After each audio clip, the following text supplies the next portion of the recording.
Unlike the lakes, in this land of lakes, the river is unique because it has dynamic seasonal moods. It can be raging in the spring, especially at the falls, where we can have water sprays hundreds of feet into the air. And it transitions to serene and gentle in the summer, very reflective in the fall, picking up on the colors along the banks, and very still and quiet in the winter, actually merging the river with the shoreline.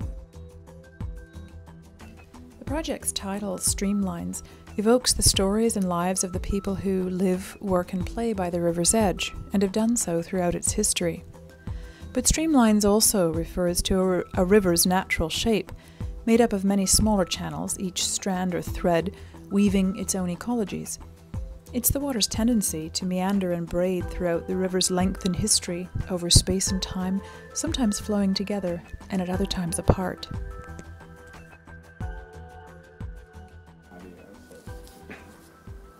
But how do you do this? The river has no presence up here.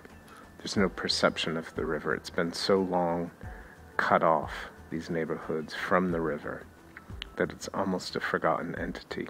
So we must lay claim to the river as civic space early on.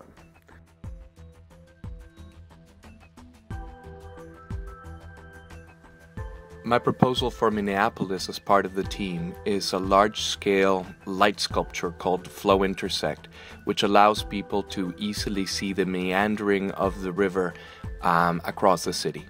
It basically consists of a number of very powerful xenon robotic searchlights, which are placed at regular intervals along both shores of the Mississippi River as it crosses the city, in such a way that we'd see a vertebration of light across the city.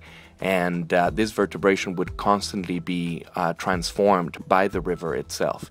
In a way, it's a representation that is quite indexical of what's happening in the river, but that is visible across the entire city.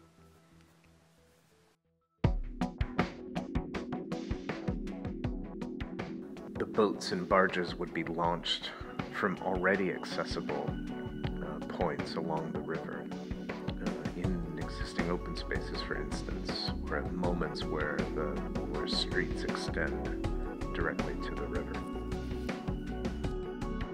This early stage of pre-park development would also include bobbing luminescent rowboats, a signature for the new park system, and floating barges refashioned as bandshells and swimming pools that move gently along the river over the course of a day or night.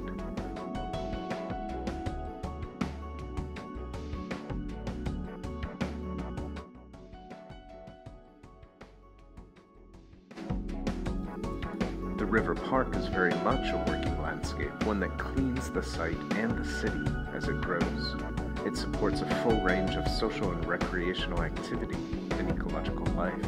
Nesting sites, skating canals, fields for flying kites, working mussel beds that clean water and generate new habitat, and shady groves for lazy days on the river.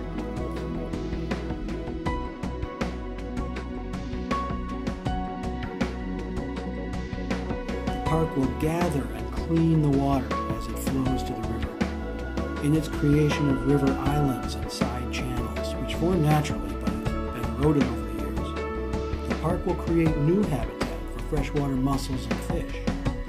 In its knitting together of continuous open space and restoration of habitat, the most sensitive of our wildlife species will live here among us in the heart of a major urban area.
The dome structures provide a surreal landscape that's an opportunity in our linear braided park to capture and reuse part of Minneapolis's industrial past along the riverbank.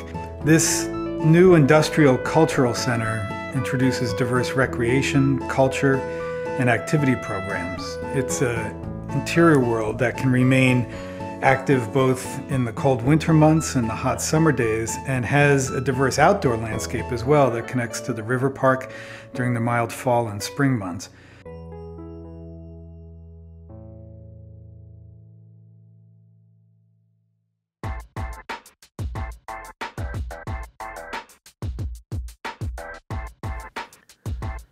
The botanical overlooks are a new kind of public garden, one that draws on the waste heat of the power plant and infuses the city with a new kind of park infrastructure, new types of working ecologies, a place for native cottonwoods, scarlet tanagers, and steamy hot tubs alike.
We view bridges across the Mississippi as a key element in our design.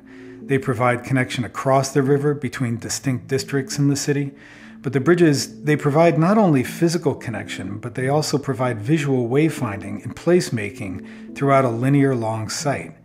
They are icons that orient you during your day-to-day activity around the river, as well as during special moments and activities at the river.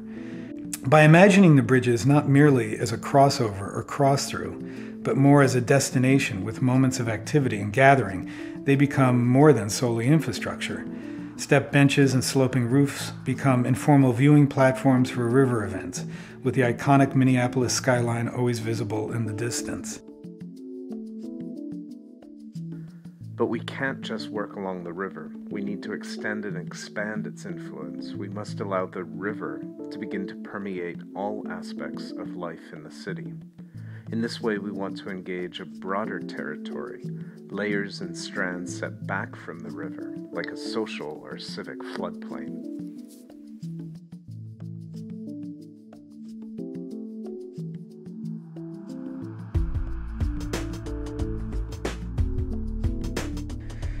We're trying to reinforce and promote districts and neighborhoods as the primary form of urban community. The other, I think, strength of this is that we have the opportunity to completely rethink the infrastructure of this area, especially around stormwater management and how that's handled as a kind of landscape proposition.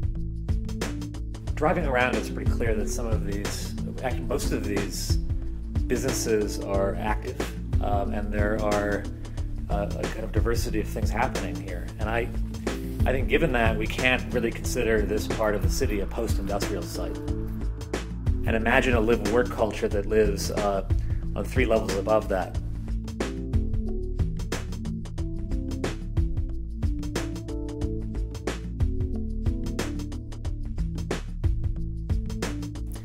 It's this once-in-a-generation opportunity to create a network of public open space, trails, and river walks that will become the powerful catalyst for, and also the organizer of the next wave of neighborhood growth along the city's riverfront.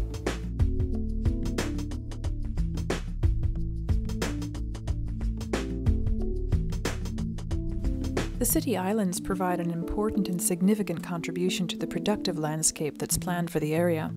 These are what you might call edible landscapes, working orchards and gardens tended by the island community, by people who live there, but accessible to everyone.